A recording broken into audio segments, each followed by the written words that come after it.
వీక్షిస్తున్న మీ అందరికీ యేసుక్రీస్తు నామమున వందనములు. జీసస్ కేర్స్ మినిస్ట్రీస్ వారి యేసే నా ఆదరణ అను కార్యక్రమునకు స్వాగతము. ఇప్పుడు మా నాన్నగారు పాస్టర్ వై మోహన్ రావు గారు దైవ సందేశం అందించెదరు. ప్రభునందు ప్రియులారా, దేవుని వాక్యాన్ని ప్రతి వారము శ్రద్ధతో వీక్షిస్తున్నందుకు కృతజ్ఞత వందనాలు తెలియచేస్తూ ఉంటాం. దానికంటే ముందుగా దేవుడు నాకు ఇచ్చినటువంటి ఈ తలాంతులను బట్టి, సమయాన్ని బట్టి దేవునికి మొదటిగా కృతజ్ఞతాస్తుతులు తెలుసుకుంటున్నాను. First I am very thankful to God given this great opportunity to share this word of God with you happily.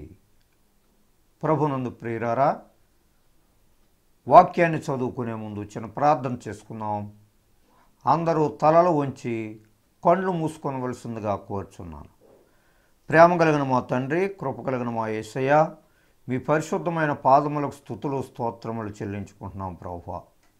ఇదిగో నా తండ్రి, మీ వాక్యాన్ని ఈ టీవీ కార్యక్రమం ద్వారా ఎంతమంది అయితే వినుచున్నారో నా ప్రభువా, వారి యొక్క హృదయాలను తెరవండి తండ్రి. సాతానుడు వాక్య భాగాలను ఎత్తుకొని పోకుండా మీ పరిశుద్ధాత్మ శక్తి వారిపై ఉంచను నాయన. మీ ప్రియబిడ్డలలో నా తండ్రి శాంతి సమాధానాలు కలుగ చేయండి. వాక్యాన్ని వినడానికి తగిన ఇంట్రెస్ట్ వారిలో కలుగ చేయమని వేడుకొనుచున్నాం. ప్రేమ కలిగిన మా యేసయ్య, ఈ సమయంలో ఎవరైతే వ్యాధిగ్రస్తులు ఉన్నారో నా ప్రభువా, వారిని ముట్టండి, స్వస్థపరచండి, వారికి ఆరోగ్యాన్ని, సంపూర్ణ స్వస్థతను దయచేయండి తండ్రి. నా ప్రభా, కుటుంబంలో శాంతి సమాధానాలు లేనటువంటి వారికి మీ వాక్యము ద్వారా శాంతి సమాధానాలు దయచేయండి ప్రభువా. మీకు వందనాలు చెల్లించుకుంటున్నాం. అన్నిటికంటే ముఖ్యంగా మీ ప్రియబిడ్డలకు మంచి ఆరోగ్యాన్ని, బలాన్ని, శక్తిని దయచేసినందులకు మీకే స్తుతులు స్తోత్రములు చెల్లించుకుంటూ ఈ చిన్ని మనవులు మీ పరలోక సన్నిధిలో చేరనేమని మా ప్రభును ప్రియకుమారుడైన యేసునామమున వేడుకుంటున్నాం తండ్రి. ఆమేన్. ప్రియమైన దేవుని బిడ్డలారా, దేవుని వాక్యాన్ని మనం ఎంతో కాలంగా వింటున్నాం. దేవునిలో ఎంతో బలముగా వాడబడుచున్నాం. అయితే దేవుడు నాకు తగినటువంటి సహాయాన్ని మరి చేయటం లేదు అనేటువంటి నిరుత్సాహం చాలామందిలో కలుగుతూ ఉంటుంది. దేవునిలో సంపూర్ణమైనటువంటి విశ్వాసము లేక వారి యొక్క పరిస్థితులను బట్టి దేవునిలో వెనకంజ వేసేటువంటి వారు చాలామంది ఉన్నారు. దేవుని యొక్క వాగ్దానాలు, దేవుడు చెప్పేటువంటి మాటలు మనకు బహు ధైర్యాన్ని కలుగు చేస్తూ ఉంటాయి. అయితే ఆ వాక్యం మీద శ్రద్ధ నిలిపి దేవునిలో విశ్వాసం ఉంచినట్లయితే ప్రతి వారి యొక్క జీవితాలు సక్రమముగా నడుస్తూ ఉంటాయి. ఏ విధమైనటువంటి కొదువ లేకుండా వారి యొక్క జీవితాలు మంచిగా నడుస్తాయి. ఈ సందర్భంలో కీర్తనల గ్రంథము 34వ అధ్యాయం 10వ వచనంలో ఈ విధంగా మాట్లాడుతున్నారు. The book of Psalms chapter 34 verse 10. సింహపు పిల్లలు లేమి గలవై ఆకలి గొనును, యెహోవాను ఆశ్రయించు వారికి ఏ మేలు కొదువై ఉండదు. దేవునికి స్తోత్రం. చూసారా, దేవునిని నమ్ముకునేటువంటి బిడ్డలకు ఏ విధమైనటువంటి కొదువ ఉండదు, ఏ విధమైనటువంటి అనారోగ్యం ఉండదు. కుటుంబంలో శాంతి సమాధానాలతో ఎప్పుడూ తొలతూగుతూ ఉంటారు. ఎందుకంటే ప్రతి విషయంలోనూ కూడా దేవుని నమ్మినటువంటి బిడ్డలు కృతజ్ఞతాపూర్వకముగా వారి యొక్క మనవులన్నీ కూడా దేవునికి తెలియచేస్తూ ఉంటారు. దేవుడే వారికి తగినటువంటి కాలంలో వాళ్ళకు సమాధానమును, శాంతిని, కావలసినటువంటి అవసరతలు ఆయన తీరుస్తూ ఉంటారు. ఎలాగా? సింహపు పిల్లలు లేమి గలవై ఆకలిగొను. సింహానికి ఏ విధమైనటువంటి కొదువ ఉండదు. ఎందుకనంటే అడవులో నివసించేటువంటి జంతువుల్లో సింహం చాలా బలము గలది. అనేకమైనటువంటి చిన్న చిన్న ప్రాణులను అది వేటాడి తన యొక్క ఆకలిని తీర్చుకుంటూ ఉంటుంది. కానీ అటువంటి సింహపు పిల్లలైన ఆకలికి ఉంటాయి, కానీ యెహోవాను ఆశ్రయించేటువంటి బిడ్డలకు ఏ విధమైనటువంటి ఆకలి ఉండదు, ఏ విధమైనటువంటి కుదువు ఉండదు. ఎందుకనంటే దేవునిని నిండారుగా వారు పూజించుకుంటారు కాబట్టి, దేవునిలో విశ్వాసం ఉంచుకొని వారు నడుచుకుంటారు కాబట్టి, దేవునిలో భయభక్తులు కలిగినటువంటి జీవితాన్ని వారు కలిగి ఉంటారు కాబట్టి ఏ మేలు కొదువ ఉండదు అని దావీదు భక్తులు ఇక్కడ మనకు చెప్తా ఉన్నారు. ఏ మేలు కొదువ ఉండదు, బాగానే ఉంది. దేవునిలో విశ్వాసం ఉంచుతున్నాం, బాగానే ఉంది. దేవునిలో నమ్మకముగా జీవిస్తున్నాం, బాగానే ఉంది అనుకుంటున్నారే తప్ప వారి యొక్క మనసులు వేరే రకమైనటువంటి పద్ధతిలో ప్రయాణం చేస్తూ ఉన్నారు కొంతమందిలో. అయితే దేవుని సంపూర్ణంగా పూజించుకునేటువంటి వారికి ఇది సక్రమైనటువంటి పద్ధతిలోనే ఉంటుంది, మంచిగానే జీవిస్తారు వారు. చాలామంది అనేక రకాలైనటువంటి పొరపాట్లు చేస్తూ ఉంటారు. వారి యొక్క పొరపాట్లు వారికి తెలియనటువంటి స్థితిలో జరుగుతూ ఉంటాయి. కానీ వారి యొక్క పొరపాట్లను దేవుని యొక్క వాక్యముతోటి కడుక్కున్నట్లయితే దేవుడు అనేక రకాలైనటువంటి మేళ్లతో నింపుతానని దేవుని యొక్క వాక్యం మనకు సెలవిస్తూ ఉన్నది. ఇర్మియా గ్రంథములో 9వ అధ్యాయము 3వ వచనములో ఈ విధముగా వ్రాయబడి ఉంది. The book of Jeremiah chapter 9 verse 1 to 6. వెండ్లను త్రొక్కి వంచినట్లు అబద్ధమాడుటకై వారు తమ నాలుకలను వంచెదరు. దేవునికి స్తోత్రం. దేవుని నమ్ముకునేటువంటి బిడ్డవు, దేవునిలో విశ్వాసం ఉంచేటువంటి గొప్ప వ్యక్తికి, దేవునిలో నమ్మకముగా జీవించాను అని అనుకునేటువంటి నీవు కొన్ని పొరపాట్లు చేస్తూ ఉన్నారు చాలామంది. కొన్ని విధాలుగా దేవునికి వ్యతిరేకముగా జీవిస్తూ ఉండేటువంటి ప్రజలను మనం చూస్తూ ఉన్నాం.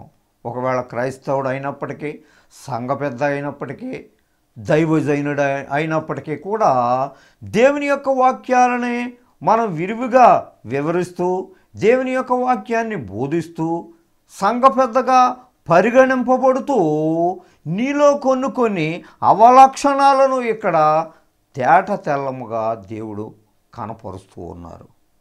ఏమనంటాయి?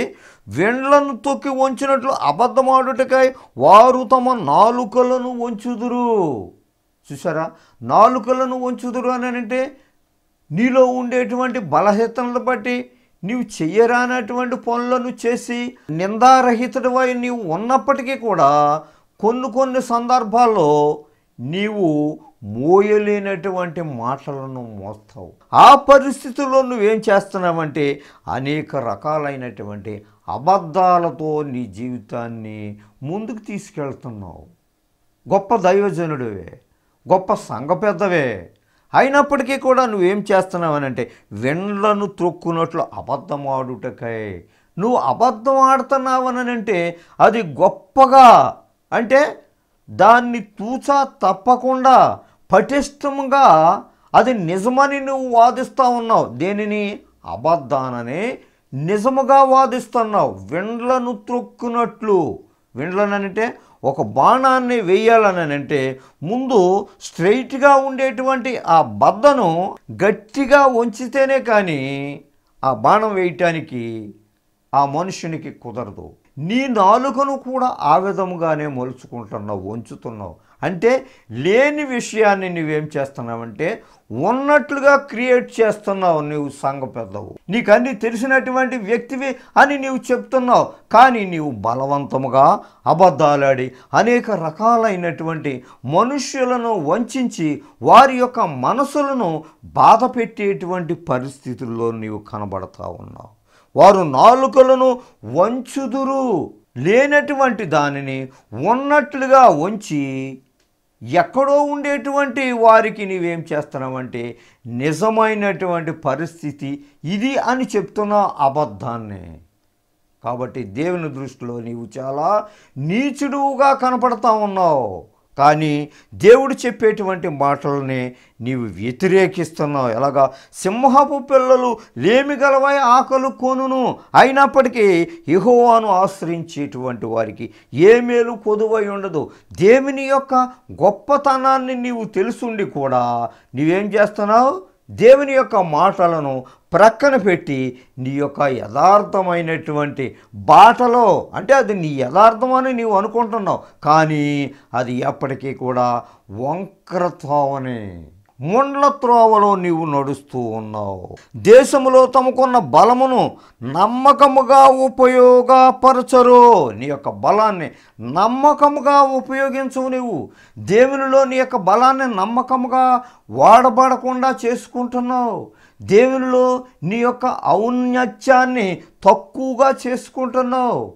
దేవుడు నిన్ను ఆశీర్వదించాలని దేవుడు కోరుకుంటా ఉంటే నీవు దేవుని యొక్క ఆ కృపలను పోగొట్టుకొని జీవిస్తూ ఉన్నావు. ఎందుకనంటే నీ యొక్క నాలుకను నీవేం చేస్తున్నావు?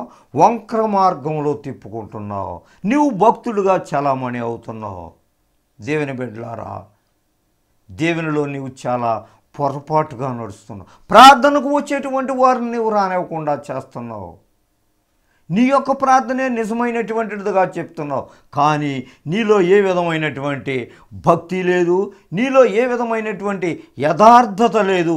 ఈ మనిషి దగ్గర ఈ మాట చెప్తున్నావు, వేరొకడు ఆ మనిషి వెళ్ళిపోయిన తర్వాత వేరొకరితో వేరొక విధంగా మాట్లాడుతున్నావు. మళ్ళీ నీవు దైవభక్తురాలు అని చెప్తున్నావు. కాబట్టి దేవునిలో నీవు సరిచేసుకోవలసినటువంటి కార్యాలు చాలా ఉన్నవి. కాబట్టి దేవుడు చెప్పేటువంటి మాటను బట్టి, దేవుడిచ్చేటువంటి వాగ్దానాన్ని బట్టి నీవు నమ్మకంగా జీవిస్తే నీకు అన్ని కృపలే జరుగుతాయి. కాబట్టి నమ్మకముగా ఉపయోగపరచరు. దేవుల్లో నీవు నమ్మకంగా ఉండటం లేదు, కానీ నమ్మకంగా జీవిస్తున్నానని నీవు అనుకుంటున్నావు. నీకు నీవే మోసపరచబడుతున్నావు. దేవుడు చెప్పేటువంటి మాటకు నీవు విలువనివ్వటం లేదు. నన్ను ఎరుగక కీడు వెంట కీడు చేయుచు ప్రవర్తించుచున్నారు. దేవునికి స్తోత్రం. నీవు దేవుని తెలిసినటువంటి బిడ్డవైతే ఇతరులకు న్యాయం చేస్తావు. దేవునిని నిండారుగా పూజించినటువంటి వ్యక్తివైతే ఇతరులు ఎవరైనా ఊబిలో దిగిపోయినట్లయితే వారిని పైకి లేవనెత్తడానికి ప్రయత్నం చేస్తావు. వారికి మంచి మాటలు చెప్తావు. దేవుని గురించి వారికి బోధిస్తూ ఉంటావు. దేవునిలో మనం నమ్మకంగా ఎలాగ జీవించాలి అని ప్రతి విషయంలోనూ కూడా వారికి అండగా ఉంటావు నీవు. కానీ దేవునిలో నీకే భయభక్తులు లేవు. కూర్చుని నీవు ఏదో రకమైనటువంటి కీర్తనలు పాడుకుంటున్నానని నీవు అనుకుంటున్నావు. దేవునిలో మంచిగా చప్పట్లు కొట్టి భక్తిపూర్వకంగా ఉంటున్నానని నీవు అనుకుంటున్నావు. కానీ నీ భక్తి ఏమాత్రము దేవుని దృష్టిలో మంచిగా చలామణి అవటం లేదు. ప్రియమైన దేవుని బిడ్డలారా, నీవు తెలుసుకోవలసినటువంటి విషయాలు చాలా ఉన్నాయి. నీవు నిజమైనటువంటి దైవభక్తుడు అయితే, నిజమైనటువంటి దైవ సేవకురాలు అయితే, నిజమైనటువంటి సంఘ పెద్దవైతే నీవేం చేసుకుంటావంటే నీకు నీవు సరిచేసుకోవడానికి ప్రయత్నం చేస్తావు. దేవుని యొక్క వాక్యాన్ని మాట్లాడుతుంటే, దేవుని యొక్క మాటలు యథార్థముగా చెప్తూ ఉంటుంటే ఎదుటి వ్యక్తికి ఈ ప్రసంగం అంతా నా గురించే చేస్తున్నాడు, నేను చేసినటువంటి పనులని సూటుగా చెప్తున్నాడని నా మీదకు అనేక రకాలైనటువంటి నిందలతో వచ్చినటువంటి సందర్భాలు ఎన్నో ఉన్నాయి. దేవుని యొక్క వాక్యాన్ని వినుచున్న నీవు ఈ వాక్యము ద్వారా నీవు మనసు మార్చుకోవాలనేటువంటి దేవుని యొక్క ఉద్దేశ్యము. ప్రతి మాట కూడా బైబిల్ గ్రంథంలో ఏ మాట చూసినా మనకు సరిచేసుకునేటువంటి వాక్యాలే కనపడతాయే తప్ప వేరొక రకమైనటువంటి వాక్యాలు కనపడవు. అటువంటి పద్ధతిలో నీవు సరిచేసుకుంటూ మానేసి ఒక దైవజనుని మీద నీవు నిందలు వేస్తే నీకు ఏ విధమైనటువంటి ఉపయోగం లేదు. దైవవాక్యాన్ని వినలేనటువంటి వారు చాలామంది. ఏదో నామకాహాగా నీవేదో దేవుని మందిరానికి వస్తున్నావే తప్ప దేవుని యొక్క వాక్యాన్ని పట్టుకోవటం నీకు చేత కాదు. పట్టుకోవాలనంటే అది చాలా కష్టమైనటువంటి పని. అటువంటి కష్టమైనటువంటి పనిని నువ్వు ఛేదించగలిగితేనే దేవుని యొక్క కృపలను, దేవుని యొక్క ఆశీర్వాదాలను నీవు పొందుకోగలుగుతావు. ఇంకా ఏమంటున్నారు? నన్ను ఎరుగక కీడు వెంట కీడు చేయుచు ప్రవర్తించుచున్నారు. ఇదే యెహోవా వాక్కు. కీడంటే ఎక్కడికో వెళ్ళక్కర్లేదు, ఏదో ఒక మనిషిని వంచనక్కర్లేదు. దేవుని యొక్క వాక్యాన్ని వినకుండా ఇతరులను పాడు చేయటమే నీవు కీడు చేస్తున్నావని నీవు అనుకోవాలి. ఇతరులను దైవ మందిరానికి రాకుండా చేస్తున్నావంటే నువ్వు కీడు చేస్తున్నావని నీవు అనుకోవాలి. దేవుని యొక్క మాటలను ఇంట్రెస్ట్గా వినేటువంటి వారిని నువ్వు చెడగొట్టేటువంటి పరిస్థితుల్లో నీవు ఉన్నావు అంటే నీకు కీడు సంభవిస్తుందనేటువంటి సంగతిని నీవు మర్చిపోకూడదు. దేవుని యొక్క బిడ్డలారా, దేవుని యొక్క వాక్యం నీతో సూటిగా మాట్లాడినట్లయితే నీవు ఈ దినమునందైనా దేవుని యొక్క వాక్యాన్ని విని నీ మనసును సరిచేసుకొని నిజమైనటువంటి భక్తితో దేవుని సన్నిధిలోకి రా. లేకపోతే నీవు దేవుని సన్నిధిలోకి రావటం అనవసరమని నీవు తెలుసుకో. కాబట్టి కీడు వెంట కీడు చేయుచు ప్రవర్తిస్తున్నారు. అటువంటి ప్రవర్తన నీకు తాగదు.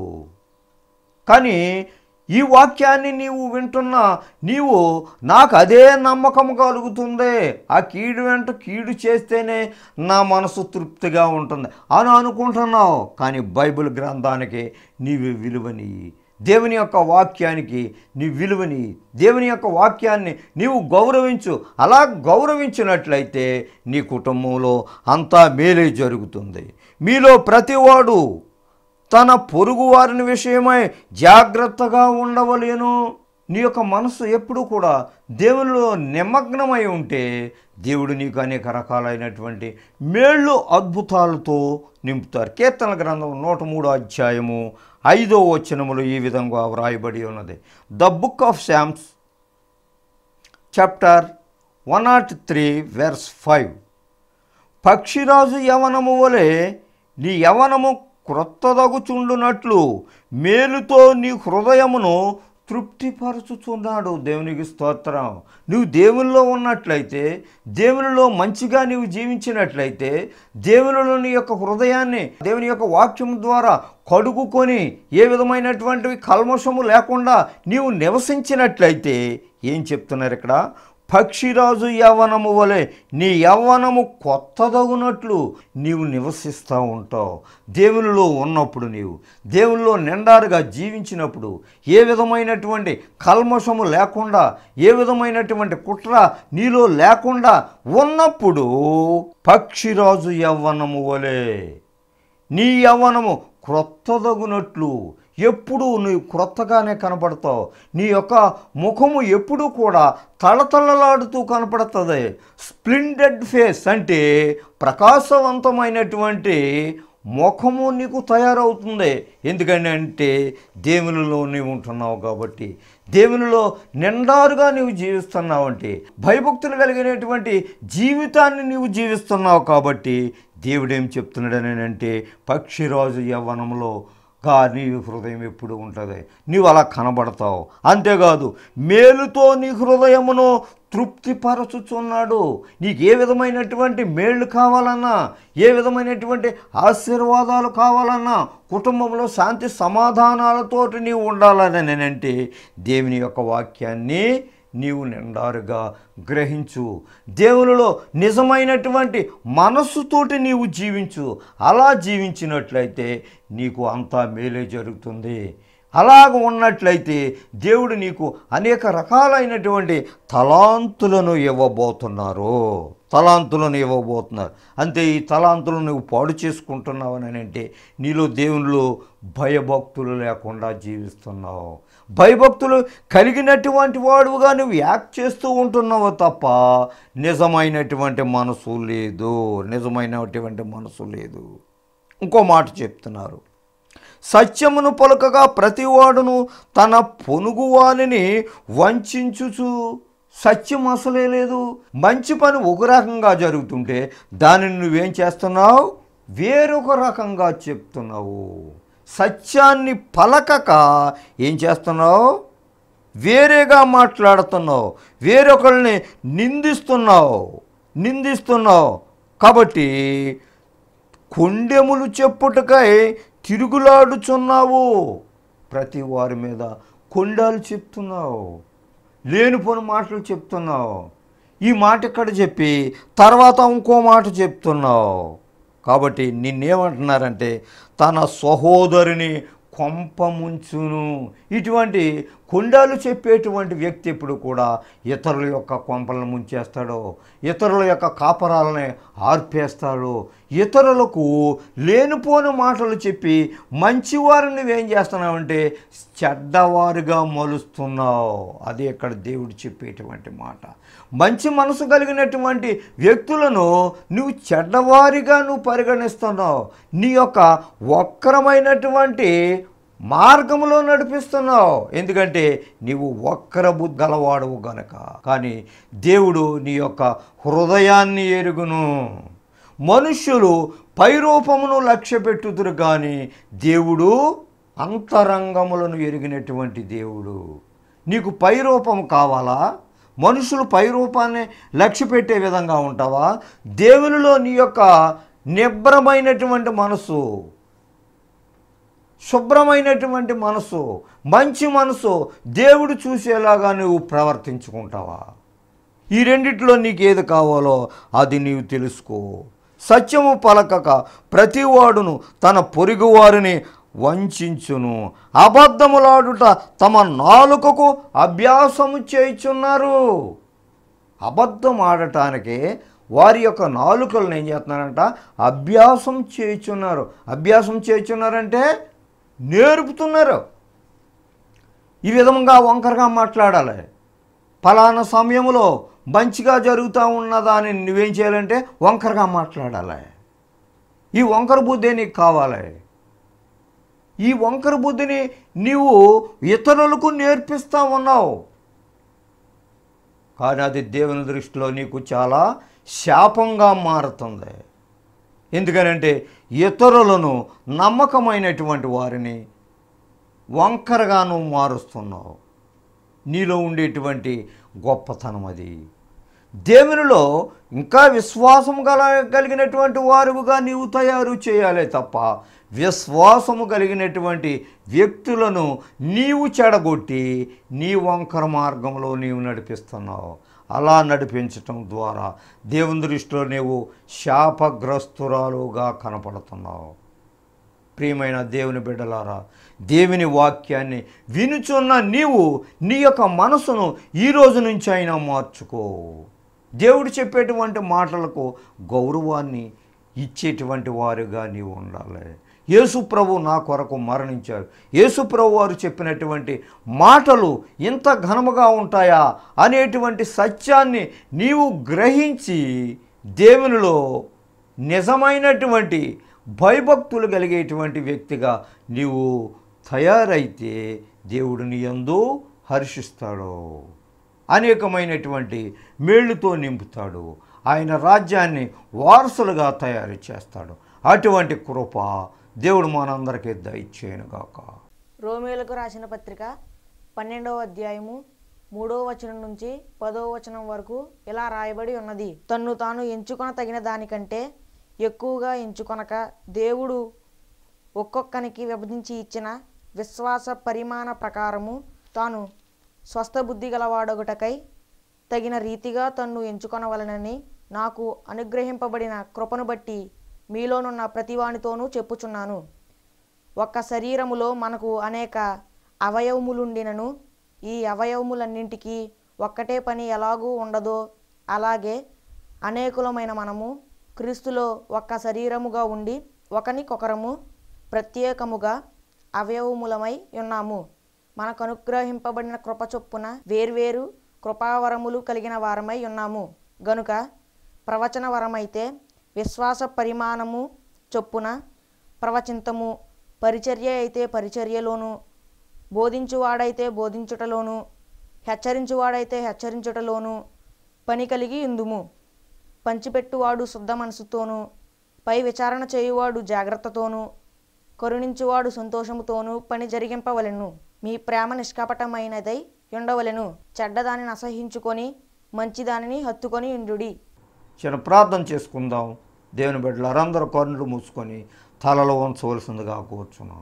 ప్రేమ కలిగిన మా యేసయ్య, కృప కలిగిన మా తండ్రి, మీ వాక్యం ద్వారా ఇంతవరకు మాతో మాట్లాడారు ప్రభా. అవును నాయన, మాలో ఏ విధమైనటువంటి నిజాయితీ లేదు. అనేక రకాలైనటువంటి అబద్ధములతో ఇతరులను వంచి ఇతరుల యొక్క ఔన్నత్యాన్ని నుంచి క్రిందకు పడదోయేటువంటి స్వభావములు కలిగినటువంటి వారు ఎవరైనా ఉంటే మీ వాక్యంతో వారిని కడగండి నాయన. మీ జ్ఞానంతో ప్రియబిడ్డలను నింపండి. దేవుని యందు మంచి భయభక్తులు కలిగేటువంటి జీవితాన్ని నేను జీవించాలి అనేటువంటి సత్యాన్ని గుర్తెరిగేటువంటి ప్రజలుగా తయారు చేయండి నాయన. ప్రతి ఒక్క బిడ్డతో మీరు మాట్లాడండి, వారి యొక్క హృదయాలను మార్చండి నా ప్రభువా. ఇదిగో నా తండ్రి, ఈ సమయంలో వ్యాధిగ్రస్తులు ఎవరైనా ఉంటే నా ప్రభువా వారి యొక్క వ్యాధులను అరికట్టండి, సంపూర్ణ స్వస్థత ఇచ్చేయండి నా ప్రభువా. కుటుంబంలో శాంతి సమాధానం లేనటువంటి వారికి మీ శాంతిని సమాధానాన్ని అనుగ్రహించండి ప్రభువా. మెట్టుకు మీ యందు భయభక్తులు కలిగేటువంటి జీవితాన్ని ప్రతి ఒక్కరికి ప్రసాదించమని ఈ చిన్ని ప్రార్థన మీ పరలోక సన్నిధిలో చేరనమని మా ప్రభును ప్రియకుమారుడని యేసునామమున వేడుకుంటున్నాం తండ్రి, ఆమేన్. మన తండ్రి అయిన దేవుని ప్రేమ, కుమారుడైన యేసుక్రీస్తు వారి యొక్క కృప, పరిశుద్ధాత్మ యొక్క అన్యోన్య సహవాసము మనకును ఆయన నమ్మిన బిడ్డలకును, ముఖ్యంగా ఈ టీవీ ముందు కూర్చొని మీ వాక్యాన్ని శ్రద్ధతో వినిచున్న మీ ప్రియ బిడ్డలపై మీ మెండైన దీవెనలతో నింపుముగాక. ఆమేన్. God bless you all. మీ అందరికీ నా వందనములు. దైవ సందేశం విని దీవెనలను పొందారని నమ్ముచున్నాము. సలహాలకు, సందేహాలకు, ప్రార్థనల కొరకు మమ్ములను తప్పక సంప్రదించండి. మా చిరునామా pastor Y Mohan Rao garu, Jesus cares ministries, Dommeru post 534351, Kovvur మండలం, west Godavari district, Andhra Pradesh, S India. మా phone number 9652128511. Our email address mohany7@yahoo.com. మా చిరునామా pastor Y Mohan Rao garu, Jesus cares ministries, Dommeru post 534351, Kovvur మండలం, పశ్చిమ గోదావరి జిల్లా, ఆంధ్రప్రదేశ్, ఎస్ ఇండియా. మా ఫోన్ నంబర్ 9652128511. మా ఈమెయిల్ అడ్రస్ mohany7@yahoo.com.